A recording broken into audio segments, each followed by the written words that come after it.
Water makes up 70 to 90% of the human body, including 95% of blood plasma. Many health authorities recognize that dehydration is one of the most common causes of illness. Chronic dehydration is often part of a chronic disease process. Healthcare costs are spiraling so quickly that the Healthcare Financing Administration predicts that by 2030, Americans will pay over $16 trillion per year. Recently, the World Health Organization ranked the U.S. 37th best in the world in healthcare system performance. Consumer unease with U.S. healthcare grows, and it's no wonder. Americans are rapidly becoming the heaviest people on Earth, with overweight Americans now significantly outnumbering those who maintain a healthy weight. Enagic Incorporated, a Japanese company founded in 1974, is trying to make sure that you don't end up being one of these statistics. Enagic has a technology that turns ordinary tap water into Kangen water. Enagic's flagship product is the Leveluck SD501. This amazing water is a highly energized alkaline water produced with a continuous ionized electrolysis water generating system. Enagic is ISO 9001, ISO 14001, and ISO 13485 certified. Along with these certifications, Enagic is a proud member in good standing with the Direct Selling Association. Other awards include the prestigious International Earth Environment University Environmental Award, awarded to select companies for outstanding achievement in environmental services. Kangen water has 3 important properties that distinguish it from regular water. These properties are the antioxidant value, alkalinity, and microclustering property. In the next few minutes, you will learn about each of these properties, as well as other important benefits to having an Enagic ionizer in your home. Oxidation is the rust on a pipe or the breakdown that occurs when you cut an apple and it turns brown. Antioxidants slow down or stop that process and are found in many fruits and vegetables from Mother Nature. The Japanese call this Kangen water. Kangen translates to return to origin. This antioxidant property of Kangen water can be measured with an ORP meter. This digital meter measures the oxidation reduction potential. A positive reading means it is oxidizing, whereas a negative reading means it is not oxidizing or an antioxidant. Let's look at the ORP values of some of the most popular beverages on the market today and compare them along with Kangen water. Go ahead and clean that off now. And when we get our first one, let's go ahead and see what that reading is right there. We've got about a positive 363. We'll go ahead and go into the next one here. Let's get that all cleaned off. We'll bring that right there. And let's see, what are we getting there for a reading? A positive, what, 292, pretty good, 296. I think we're going to go over 300. So we'll go ahead and we'll go to the next one there. Now remember, these are positive numbers. We're looking for a negative number. So this means that all of these are actually oxidizing substances to our bodies. So we'll go ahead and we'll go in here to the vitamin water. And we've got what? A positive 214. Go ahead and put that back in the clean water. Now we'll get over here into the Dasani and we'll see where the Dasani registers. Now the Dasani is a positive 100, 168, 172. As you can see, it's continuing to climb. We're going to be over 200 here in a moment. That's going to continue to go up. We'll go ahead and just clean that one off. And we'll come back here and we'll check the Aquafina. The Aquafina, we've got a positive, look, it looks like about 150 thus far. It's going to keep on going. We're up to about 180. And I think as we sit and watch it, it's going to be the same as the Dasani. It'll continue to climb to over 200. We'll go ahead and bring this over. In fact, I'm going to skip and come right over to the tap water. And we'll come back and do our Kangen water. Now the tap water has a positive 300, what is that number now? 325, 334, over 350. I think we'll find that'll continue to climb to well over 400. And as we sit and watch that go, I think you're going to see that it will. So we'll go ahead and we'll move on to the next. We're going to come back now and let's see what the Kangen water, the 9.5. Go ahead and put this in here.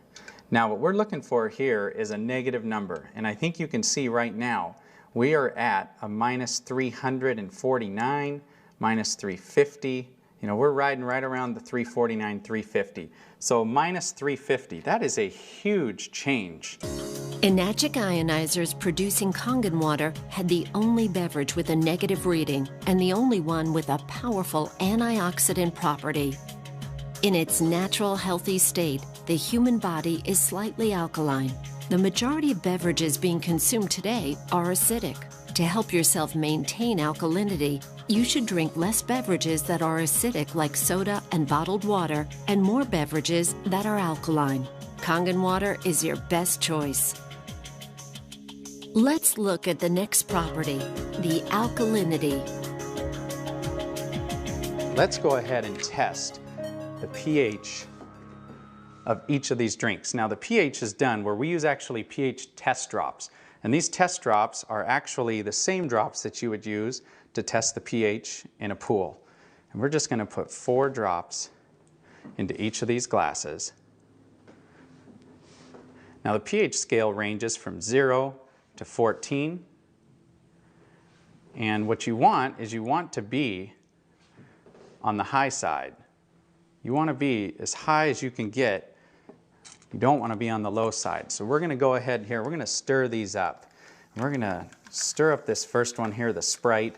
And you can see on the, basically on the low side of the pH scale, you've got very, very, an orangish color, which is what you don't want. You get into here to the vitamin water. I thought vitamin water was supposed to be good for you. Well, it's got a very low pH to it. We get in here to the reverse osmosis waters. This surprises a lot of people when they actually see this reverse osmosis water. You go to the store and you buy these bottles and you think that it's really good for you, but yet you can see it just doesn't have that much of a pH value. Now this last glass, this is the tap water. Now this tap water here is, it's blue. And some people get excited about that because actually the pH value of this compared to all these other drinks is much better. Much better. But what they don't tell you is that the federal government mandates that tap water be at least 7.0 in pH. And so because of that, they use various chemicals, lyes, and anything they have to put into that water to get it to go to here. In fact, a lot of times when you filter this water, you will actually see that the pH values come back to this range once some of those chemicals are filtered out. So let's see what happens when we actually take some of our 9.5 water here and we just mix a little bit of it right in. Look what we just did to that tap water. We changed that tap water and we took it from an acidic, or actually it was a somewhat neutral state, to a very alkaline state. We're going to do the same thing over here to the Aquafina, and it very quickly turns purple. You can see that. Here we go again. We're going to get it to go purple just by mixing in some of our water. Now these other 3 over here, I actually want to, I want to go ahead and use our water, our 9.5 water, and I'm going to pour it directly in. Now watch what happens when we do this.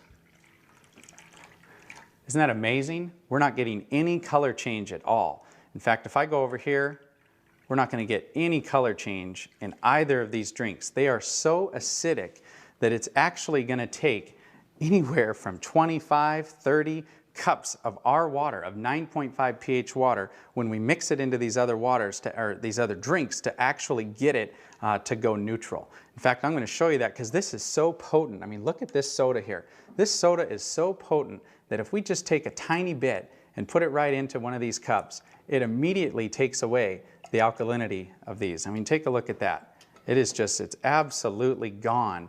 And so very, very quickly you can take an alkaline substance and turn it into a very acidic substance. The body has a truly remarkable and complicated water regulating system that rations water when it's in short supply until it receives unmistakable signals that it has access to an adequate supply. The problem is that some organs, like the brain, are higher on the priority list for water than others. Symptoms are the result of stressed organs that are dehydrated. This is much the same type of signal your car would give if the cooling system were overheating while climbing a steep hill. In both cases, if proper measures are not taken, a breakdown can occur.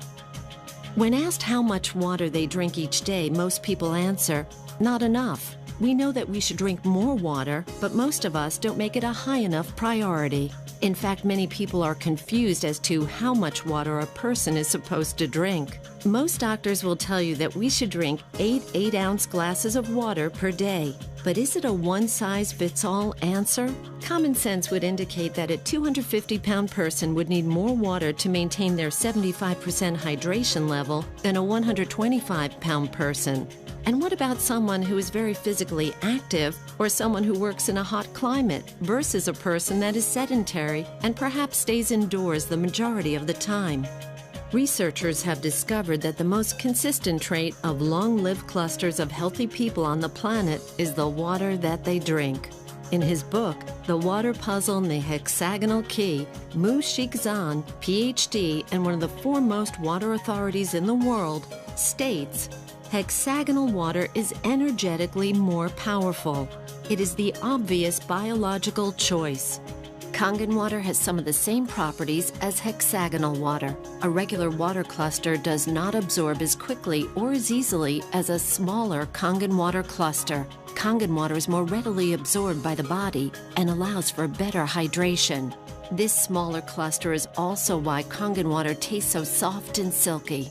Let's demonstrate the microclustering property of Kangen water. Now we're going to make tea, or attempt to make tea, with a water that is not, it's not hot. We're not going to allow this to steep. It's just a room temperature water. And now I want to make some tea with our 9.5 water. Kangen water 9.5. So we're going to go ahead and run us here another quart of our 9.5 water. We're going to give that first tea just a little bit of time. We're going to let it attempt to make tea from that reverse osmosis water. Remember what we talked about. Reverse osmosis water is what the Japanese call a dead water. It doesn't have any minerals in it at all. And in fact, when you put that water into your body, it can actually deprive your body of some of the essential minerals and nutrients that it has in it, because water, like anything, will balance itself out when it goes into your body. So now we'll just go ahead and take this cup here, and we're going to pour a cup of tea with our water. And I think you already see what is happening here. We have got tea. What I want to do is I want to give this one a little spin. We'll give this one just a little spin here. We'll just stop. Look at that. You've got two different cups here, same tea bags. One is obviously having a hard time making anything, and you've got this one here which looks like a perfectly good cup of tea. Now what's amazing about the microclustering properties is it actually will multiply the amount of nutrients that you're putting into your body and actually enable your body to use those nutrients. So as I slide this next tea bag over, watch what's going to happen. I can take this tea bag now and I can come over here and I can make another cup of tea. How about that? I mean, this property alone is amazing. For folks out there that like to drink coffee, you can go ahead and make your coffee, and you can use about half the coffee beans that you would normally use and get just as good a cup of coffee. And look at this. There's another cup. I think we could go on here and make anywhere from 15, 20, 25 cups of tea off of one tea bag. And there's actually nothing wrong with this at all. This is a fantastic tea, and it tastes exactly like green tea should taste, and yet it's just regular room temperature water. Let's come back over here to this little guy and let's see what's going on here. He's having a hard time getting started. I don't know too many people that would actually want to drink that cup of tea, but take a little look though. I don't think there was anything wrong with the tea bag. The problem was the water. Many healthcare experts now recommend that you drink a minimum of 1/2 of your total body weight in ounces of water each day. One reason that people don't drink enough water is that all too often water just doesn't taste very good, so we drink other beverages instead of plain water. Unfortunately, many of these beverages are polluting our internal environment and reducing our body's thirst mechanism in the process. This problem has led to one of the largest new industries in America, the bottled water industry. Let's take a look at just one company to see what's happening in this growing industry. Coca-Cola has 30 plants across America bottling their Dasani water. The source of this water is the local municipality. And for your information, the FDA does not require that purified or bottled water have the source of the water listed on the label. This filtered water is then placed into plastic bottles and shipped all around the world. But even if this were the answer to our drinking water problem, it just created another major problem: plastic bottles overrunning the landfills of our nation. The bottling companies want us to believe bottled water is the answer to our water problem so that we will continue to buy it. Bottled water has now become the second largest beverage segment behind soft drinks. Bottling companies are even trying to make consumers believe by having the word water on the label somehow makes it good for you. Having an enagic ionizer in your kitchen when you're preparing food will transform your meals from ordinary to extraordinary. From washing your fruits and vegetables, cooking, baking, preparing soups, and more. When you cook with Kangen water, it will bring out the flavor of all your ingredients. You can also remove chlorine from your water and keep it out of your food as well. Everyday Kangen. Let's prepare some vegetables and take a look at what's being found on our food and in our water. In this jug, we have an 11.5 pH water that comes out of the machine. When we come over here and we set it at the 2.5 setting, we actually make an 11.5 water. And just to show you what it looks like any other ordinary water. And what I'm going to do here is I'm just going to go ahead and fill that first cup up. Just pour that right there. And now for the second tomato cup, what we're going to do is I'm just going to go ahead and use just some regular bottled water, because I think a lot of us are starting to learn. I mean, it doesn't take a genius to see what's being talked about in the news, all the different chemicals that we're finding in our tap water. And so now let's remember that this one on the left, we're going to set this right here. In fact, I'm going to put this jug right here so we remember. And this one on the right, we're actually going to test the chlorine, the amount of chlorine that we have in this tap water. So we'll put 4 drops there. We'll go ahead and stir this up. And that yellow color, you can see, is a ton of chlorine. That is a lot of chlorine, and of course that chlorine's put in there, I guess, to protect us, but I certainly don't want to put this chlorine into my body. But here's what happens when we go down to the store and we buy a fruit or a vegetable or whatever it is, and we decide to wash it off. We would normally put that right under the tap. Well, we're going to show you what happens when you do that. Just going to give this a little stir, just like we would. And if you do that, watch what happens here.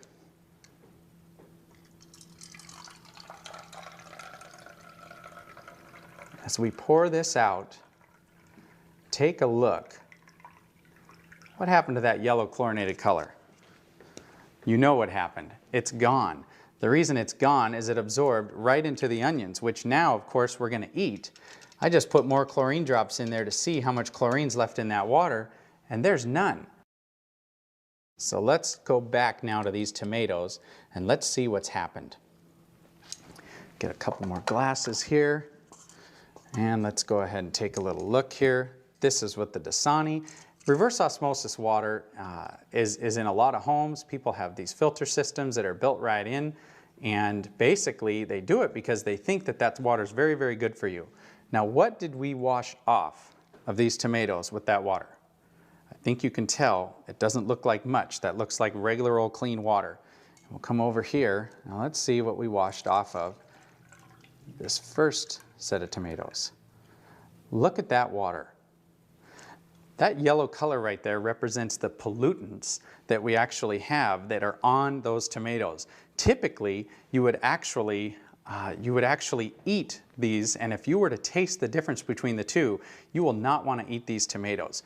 I think everybody knows that as you mix water and oil, they don't mix. Just like we've been taught in school, everything we've ever been taught, that's exactly what happens is they don't mix. The oil just floats right to the top. Well, what's pretty amazing about our water is that you've got, we'll take some more of this 11.5 water. This water has cleaning powers that are so amazing that you can actually, when it comes to cleaning those tomatoes, as we saw, it took everything off of those tomatoes. Most of the herbicides and pesticides today are oil-based. So anything that they're putting onto our foods, they make it oil-based so it doesn't wash off when it rains. It makes sense. But when we take our 11.5 water now and we actually pour this into olive oil, look what just happened. That is completely emulsified right in the cup. That's amazing. There's chemists out there that say that's impossible. That shouldn't happen. But look at that. We just emulsified this oil. Talk about cleaning properties. Talk about being able to clean your shower, or clean the car, or clean anything greasy. You know, if the kids go out and get something on their clothes that they shouldn't have, you're going to be able to cut it and break it down. But this oil, you know, it represents the gunk and the junk in the body. And look at how, if we put the right water into our body, by putting a high pH water in our body, we can actually take this right out of it. You just saw the 11.0 pH strong Kangen water that is used for cleaning, not just in the kitchen, but in the rest of the house as well. It can break down grease and oil, and it is a great stain remover. While the machine is producing 11.0 pH water, it simultaneously produces 2.5 pH water. The 2.5 strong acidic water is environmentally green. You can use it for personal hygiene and toxic-free cleaning. Many people are concerned with the many chemicals being used in their homes, and this water can help reduce, if not eliminate, those toxic chemicals completely from your home. There are 3 settings for Kangen water: 9.5 pH, 9.0 pH, and 8.5 pH. Depending on what pH level you want to drink, you simply press the keypad on the front of the SD501, and your desired level of pH water will be produced. There is a clean water setting, 7.0 pH for taking medications. The beauty water setting produces a water for skincare, bathing, and numerous other personal hygiene uses. With an SD501 on your counter or hidden under your sink with the under-counter model, you'll be amazed at how many chemicals you can remove from your home. You will be able to consume Kangen water on a daily basis and help the environment by no longer drinking bottled water. Make your home a cleaner and safer place to live. Change your water. Change your life. Start drinking and using Kangen water and experience the difference for yourself.